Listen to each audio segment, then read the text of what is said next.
Hi fellow green thumbs, welcome back to the channel. In today's video, I want to discuss my top 5 favorite trailing houseplants.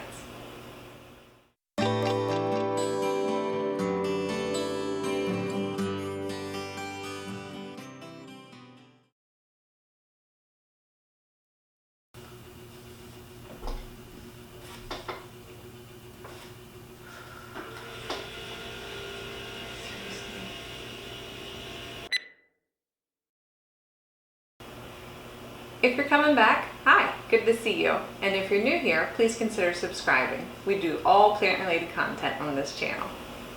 This morning, I went around the house and I chose 5 different species that I thought we could showcase today. If you see my houseplant tour, I'll link it up here above. You'll know that I have lots of different trailing houseplants. I have a lot of Hoyas and several different Pothos. I chose 5 different species because I thought it would be more applicable in your own home.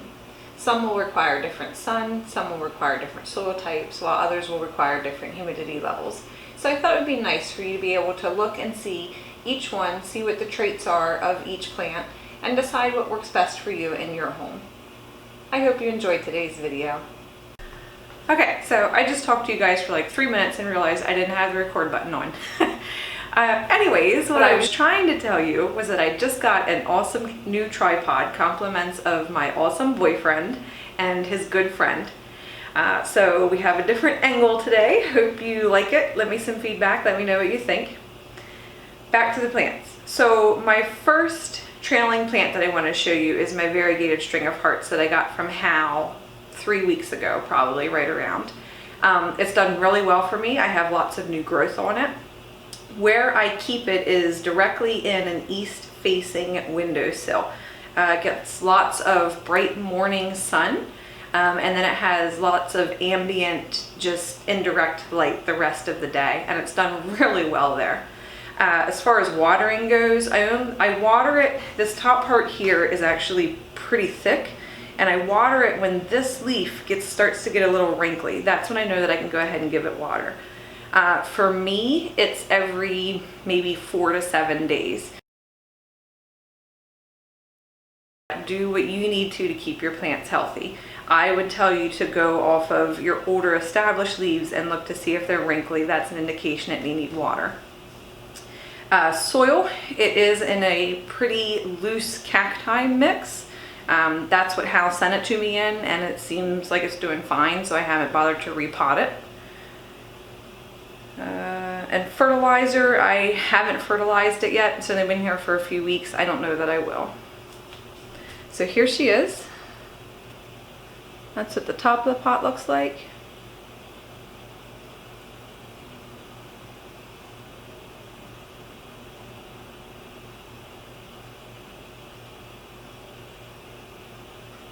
And the bright colored, like the neon you see down there, that's the new growth that I've gotten since I got her. Beautiful plant, really easy to maintain. Again, just let it dry out and make sure that it gets lots of sun.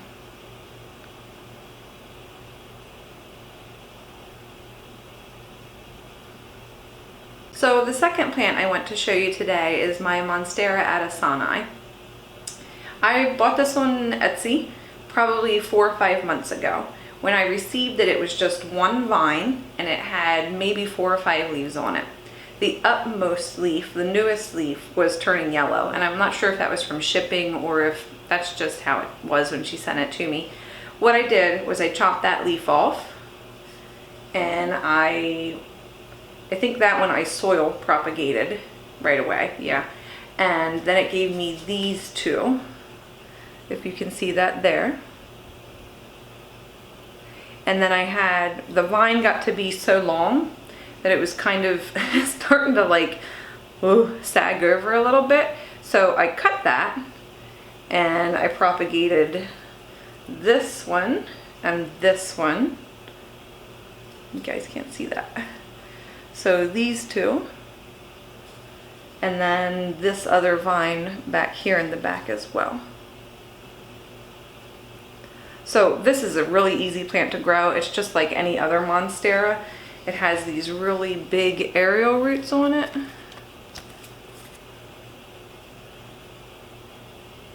You just chop back there. I can't show you because my finger would be in the way. Let me try this. So you would just cut like right here and stick that in water, and then this aerial root, this little nub here, is going to grow a new root structure for you. So growing conditions for the Addisoni, I have it in a very loose, chunky aeroid soil mixture. You can watch my Hoya propagation video or my replanting of the Philodendron Gloriosum. That one has recipes in there for you for how to make your own aeroid or Hoya mix. So it's in a really light, fluffy, well-draining soil. It does sit, well, it lives by my west-facing window, so it gets, again, lots of bright indirect sun from about 1 p.m. on. As far as fertilizing goes, I don't fertilize. That's a common theme around here. I don't really fertilize any of my plants, and the reason for that is because when I repot them, I use a good bit of earthworm castings. I'm a huge fan of it. I just like that it's just all natural. You don't have to worry about the chemical compounds, and you don't have to worry about damaging any of your root not your root leaves. You don't have to worry about damaging any of your roots if you're using earthworm castings.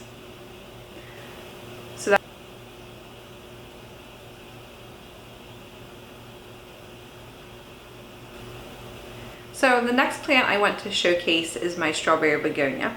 I got this plant about almost 4 weeks ago at Walmart. I got it marked down. It was on clearance for $7, so I grabbed it because I knew how great of a plant this would be. I keep it in my kitchen, so it's an east-facing light. It does just get bright ambient indirect light most of the day. It doesn't get any direct sun whatsoever. You have to be careful with these plants in particular. They do have fairly delicate foliage. The sun will sunburn the leaves if you have them in too much direct sun. When the time comes to repot this, at minimum I'll put perlite in it, but probably also some orchid bark. I'll also get her in a terracotta like all my other babies. What it does is it sends these little baby runners down.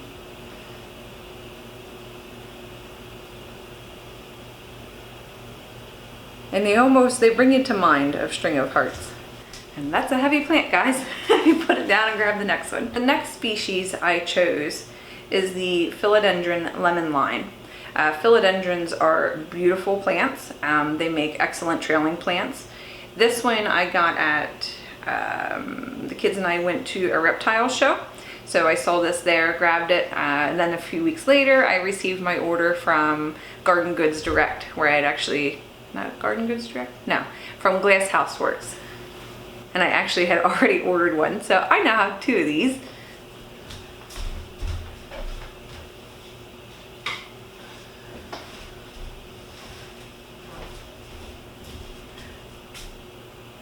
So here are both of them side by side. As far as soil goes for these, this one I have just in standard potting mix. If there is some additional perlite in it, earthworm castings, no orchid bark though.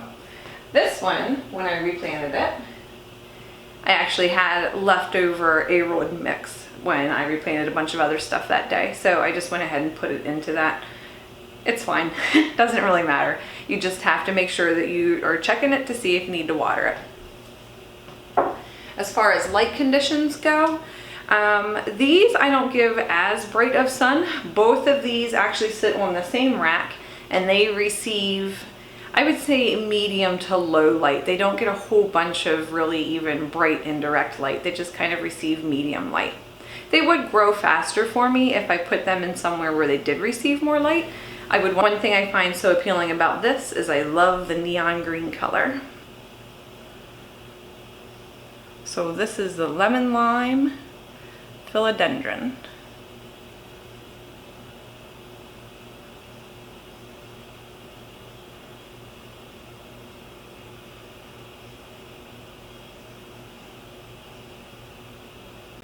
Next up is my neon pothos. I've had this guy for several months, probably 8 or 9 months by now. When I received him, when I purchased him, he was yellow and looked pretty sick. So I felt bad for him actually, and I'd been looking for one anyway. So when I saw it, I knew that I could nurse it back to health. I wasn't afraid of it. I brought it home, put it in a good potting mix right away. And then I cut off all of the trails that he had. So all of these runners that you see here have all grown in the past several months. I've actually propagated from this a couple times, probably 3 or 4 times already. And he just grows and grows. So with this, he also is in my kitchen. He sits on top of my hoosier. He receives medium indirect bright light all day long. I water it again when the soil is completely dry. He is in just a standard potting mix with some additional perlite. As far as humidity goes, not an issue. My kitchen humidity is plenty for this guy.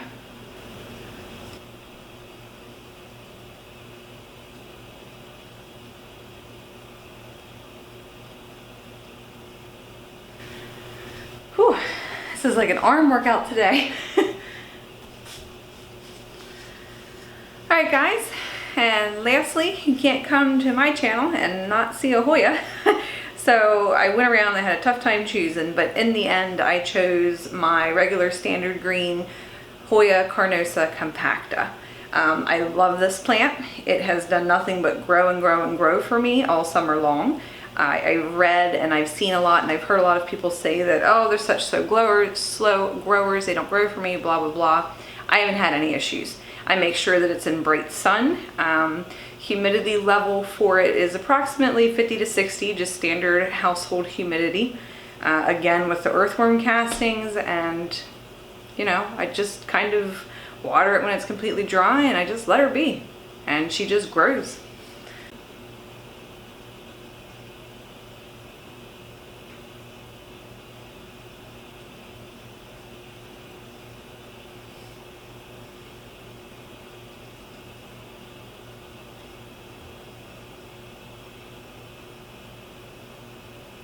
I do want to give you an update on the Philodendron Gloriosum that we unboxed last week.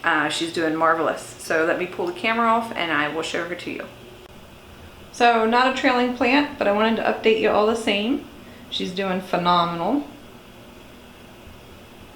I put her in our strong orchid bark mix and I mist her leaves every morning.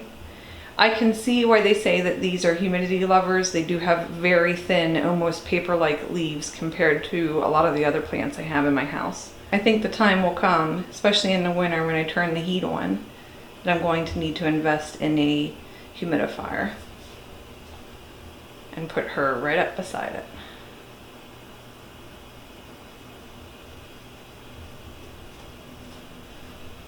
And down here, where is it? There's that new growth we found when we unboxed it. So it's grown probably at least an inch since Thursday. So what, 4 days? So she's happy here. I did take 2 bamboo stakes and staked her up. She was straightening up some on her own, but I didn't want her reaching for the window, so I thought I would stake it, give it a couple weeks, pop the stakes out, see if the stems are any stronger, and if not, we'll put them back in and give it a couple more weeks.